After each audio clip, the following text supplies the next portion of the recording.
There was a light pink cloud and white streaks in the air and on the ground.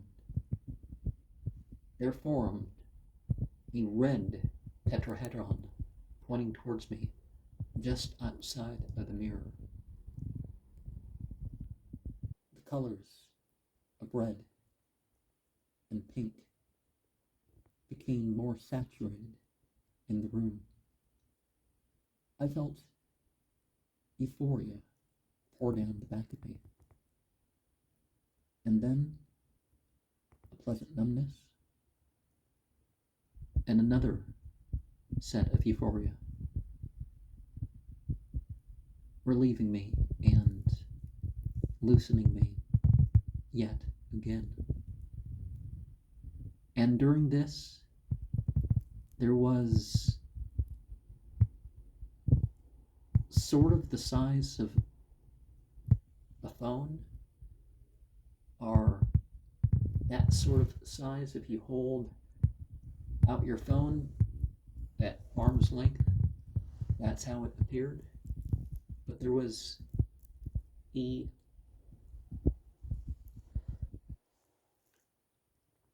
neon light of some sort that was that size. Selection for initiation is with purpose. It is of those who would keep the details of the initiation and the workings of the lodge secret. And these experiences are meant to be remembered. They're meant to be something that changes a person for good.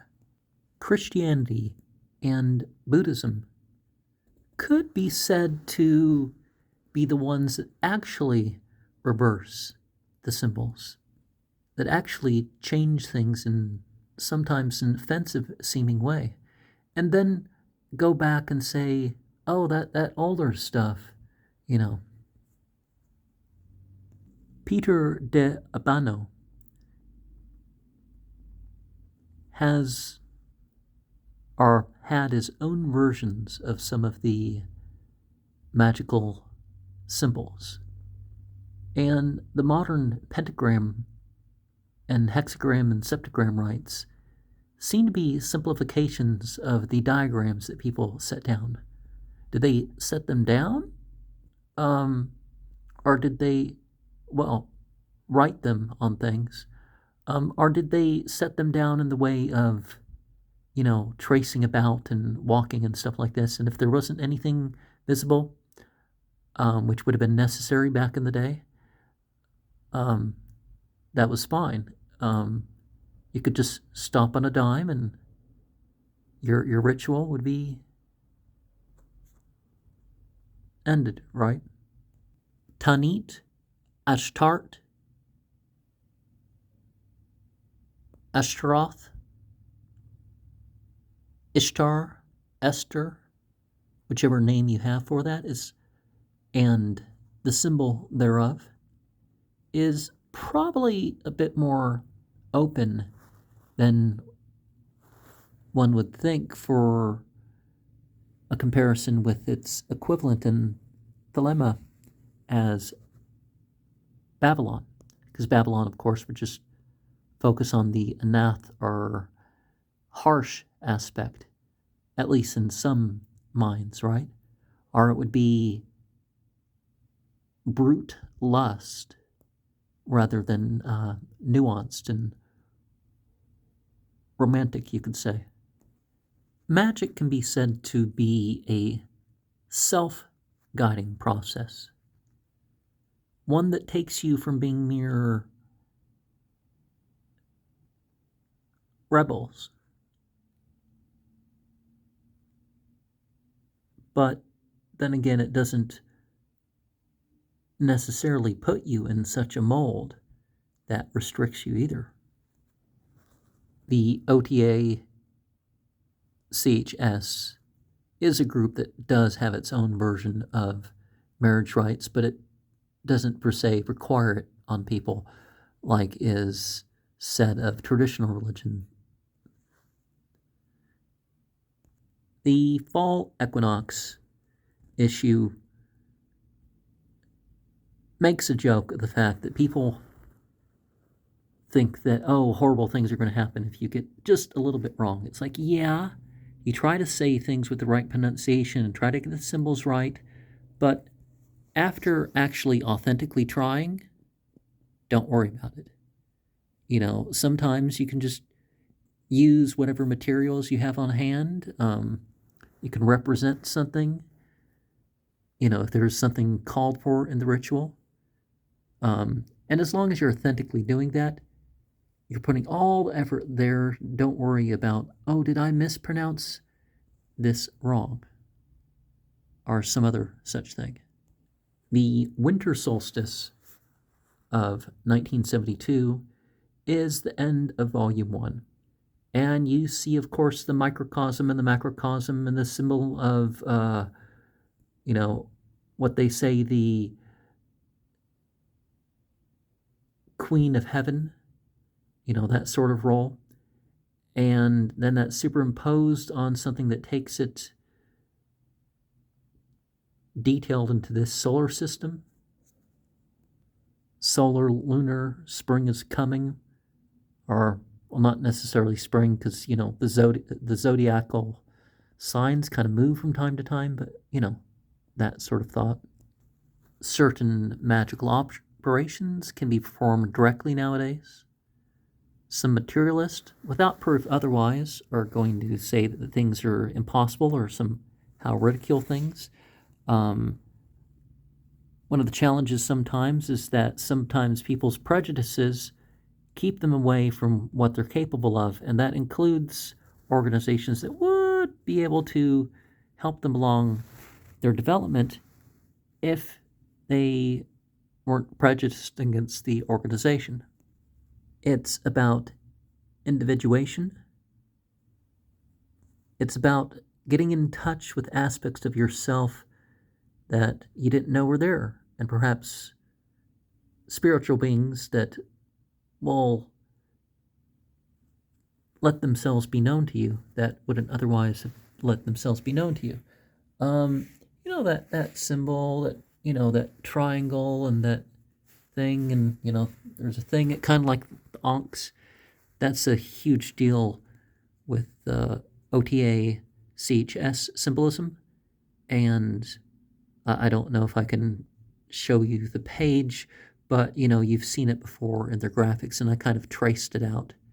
It's a rather ancient symbol, a Punic symbol, in the particular form they chose. I would, of course, link it to the knot of Isis. I would agree that the Knights Templar probably did involve themselves in some sort of Islamic belief, but they weren't really a magical order. They were a division of the church. Why they were killed, I would say it was basically purely because some people were in debt, and if you kill the usurers that you're in debt to, which is obviously not a recommended practice, but that's how it went down.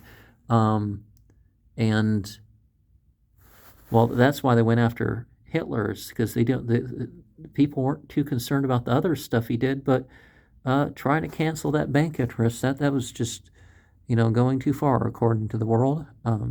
Well, they didn't put it in that terms, but the media didn't put it in that terms, but that was really what went on. And the Knights Templar, it was no different. And the fact they were more answerable to the Pope and had that direct connection, even better than some of the kings and stuff, that was also could have been an issue. And there's supposed to be, what's, the two people on the horse. It's like, well, pilgrims, right, are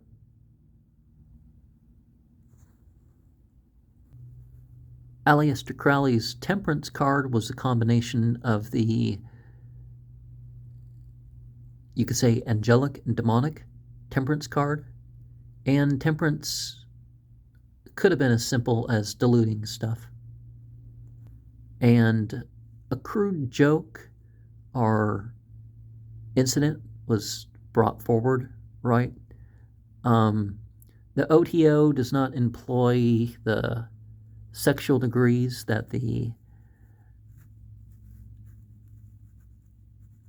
the CHS OTA doesn't employ the OTO degrees, and certain things about those degrees. And some people will say, oh, that's not necessary. It was employed just for a purpose. And it's like, well, the whole idea is that spirituality is to involve everything. And if it's within your morals and stuff like this, might as well figure out a ritual. I guess that was Crowley's approach. And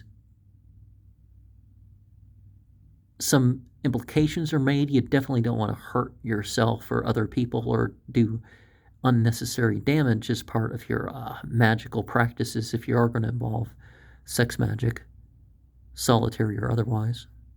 When there aren't too many branches of a mystical tradition, it can be good to employ symbolism of a particular country, state, direction in, the roles that these people take on. There's a comic implying drug use rather than developing oneself and then arriving at the state. Volume 2, Issue 1, Spring Equinox, 1973, kind of marks out the season of hope, right? In the way the woman is, the animal she interacts with, the plant she interacts with. At this point, the OTA no longer identified as Thelemites. They appreciate the romanticism and the ability towards ritual and stuff like this. Lodges are supposed to work on, tight operations together. So controversies and bad attention for the group might not be warranted. Now, when I'm recording this, it's particularly important. People are like, oh, you definitely don't want to turn to the writers because it's like, oh, they're just as conservative as the other thing. They're just part of the anti-establishment conservative, which actually serves the establishment in a different way, right? Because it enables harsh reactions by the state, and people feel it's justified. And you can go into more about that, but especially when you're dealing with a small group. Focus on the spiritual teachings that give whatever rather than taking political sides.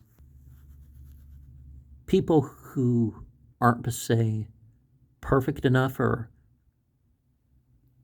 people with issues enough that they can find their spiritual guidance more mainstream, right? Some organizations exist to produce leaders. Some facilitate the hopes of creating a society. Sexual competition or lack of restriction can sometimes cause problems amidst living arrangements and stuff. So you just can't open a commune to everyone and everything. Certainly the Black Lodge of Pasadena had hopes that, it could work like that, but, it apparently couldn't.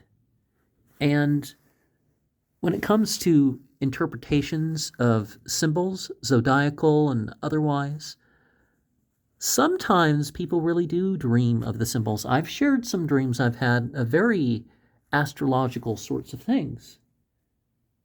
But sometimes you can just put things into that language. And you can use astrology without what mainstream religion forbids, and, I'm trying to predict the future or figure out some unseen spiritual secret by looking at these patterns. And it's like, there's some minute gravitational effects, and some plants grow differently at certain planetary cycles or something like that. But aside from that, it's not really what people use for astrology. And Mars rising or retrograde. Retrograde has no physical difference. So retrograde has, there's no, people have faith in those things. So that's the difference, right?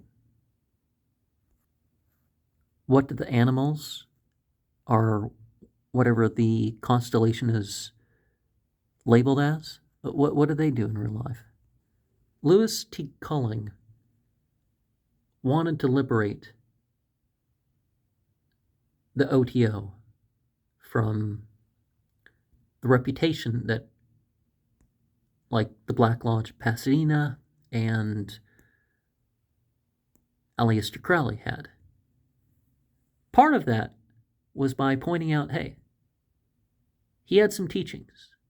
And just like previously stated about rituals that help establish a cosmological, a social sense, that sort of thing, it was about do what thou wilt shall be the whole of the law, love is the law, love under will, rather than Aleister Crowley is the sort of example that an avatar or an Nabi or some other traditional idea of prophet would have had, right? Sometimes the views held are minority views, and they're presented like maybe they're not minority views. Some entities or stuff may only be mentioned by one source because they experience it like they're more universal. Maybe they are. It's just people aren't aware anymore. But there is a difference between the personal and the universal. The tree of life, whether you think of it as a body or however, sometimes you're put in a position in the tree of life that, hey, it's a great difficulty sometimes, and you just have to go through it. And there's a representation in a comic of monks playing a game, and that sort of being the lesson. Volume 2, number 2, is the summer solstice of 1973. We have the Adamson quest. You have that fool meeting the magician guide. And the symbolism indicates that we are reached through the mainstream towards something maybe the mainstream covers up or whatever the thing is, right? And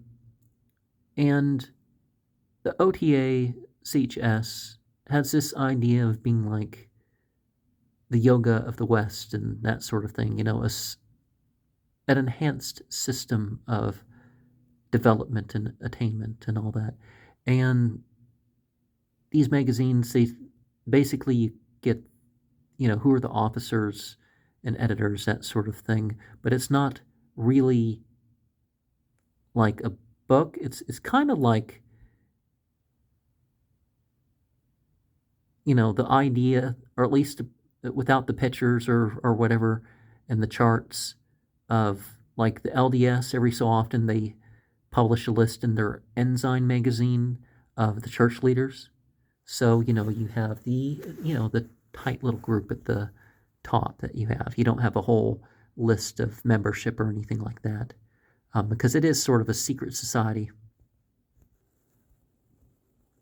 One of romanticism, and that's meant like in a poetical sense, to make life more of, to give life to life, basically, rather than making it a thing about working merely, working and acquiring. Of course, it's not a commune. And if it was a commune, everybody would have to work too anyways. The Black Lodge of Pasadena, I don't think that phrase is being used here, but it's been used elsewhere, right? Some scandal erupted about that, right? Because people They wanted to see Crowley's Gnostic Mass, and people wanted, you know, basically focused on the rumors and all of that. There were some financial and other conflicts involved, and it really wasn't so sinister as people think. And Crowley did not blame someone who was in charge, because he did what he did to try to get people into their magical separation, and if that didn't work, yeah,